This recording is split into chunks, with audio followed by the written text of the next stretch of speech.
Hi, my name is Melanie Swanson, and I'm a certified prevention specialist at the Council of Southeast Pennsylvania here in Bucks County.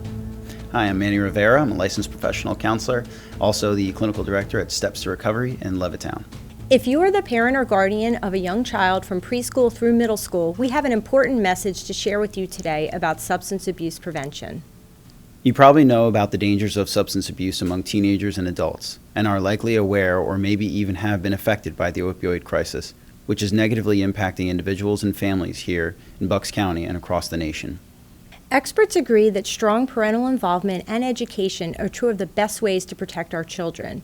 These give them the knowledge and confidence to avoid dangerous situations as they grow up in an increasingly challenging world.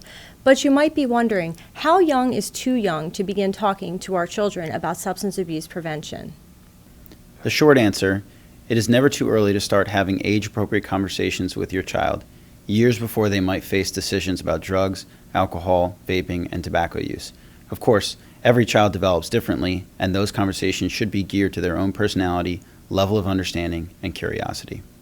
If you are still uncertain about whether you need to begin talking with your preschooler or elementary school age child about substance abuse, consider these facts. The average child takes their first drink at age 12.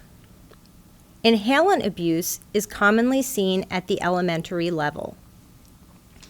Vaping is attractive to young children as the vape liquids are sold in candy and fruit flavors. Recent studies have shown that children who vape are more likely to eventually move on to tobacco cigarettes. Nicotine can prime the developing brain of a child for addiction to other substances. 1 in 4 children are exposed to some kind of drug dependence in their own families. The subject of substance abuse is unavoidable, including mentions on primetime TV shows, commercials, video games, and news reports of celebrity rehabilitation, overdoses, and deaths. Your children will eventually see these and will probably have questions about substance use and abuse, whether they choose to ask you those questions or not. Neshaminy schools provide positive behavioral programs and age-appropriate substance abuse prevention materials at every grade level. These are valuable and vital lessons, but the fact remains that the strongest influence on young children is the adults in their lives: parents, grandparents, aunts, and uncles. This is why it is so important to have regular conversations with your children at their level to reinforce those lessons and let them know they can always come to you with questions and to ask advice.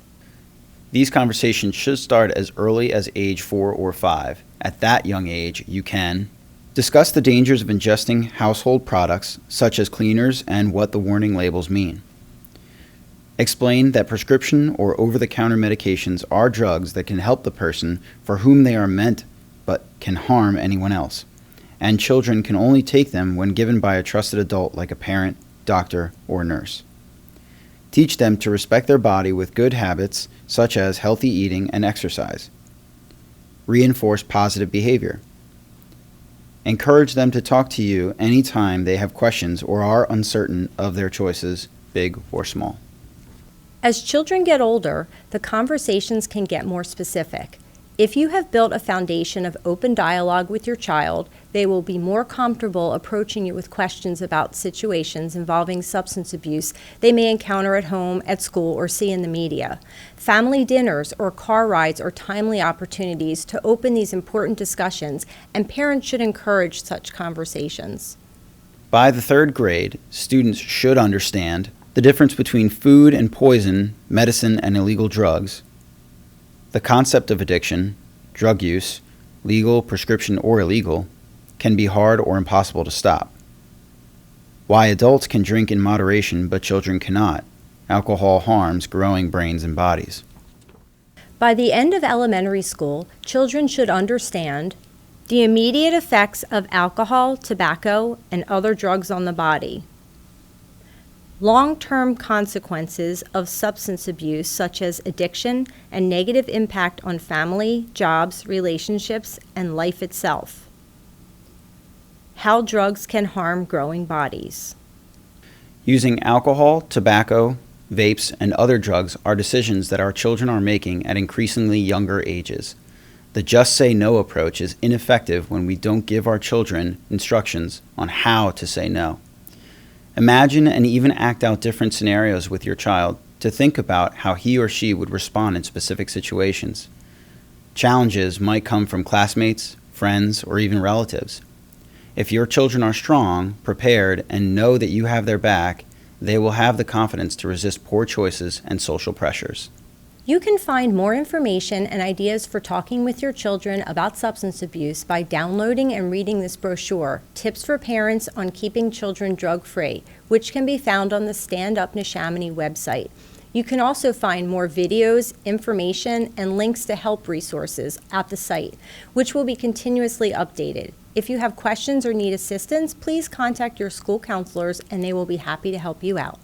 Thank you for taking the time to watch this video. We would like to thank the Today Foundation, which provided funding to assist with this important campaign, and the Stand Up Neshaminy Coalition, which is dedicated to removing the stigma of addiction and providing support for substance abuse prevention and rehabilitation in Neshaminy schools and throughout our community.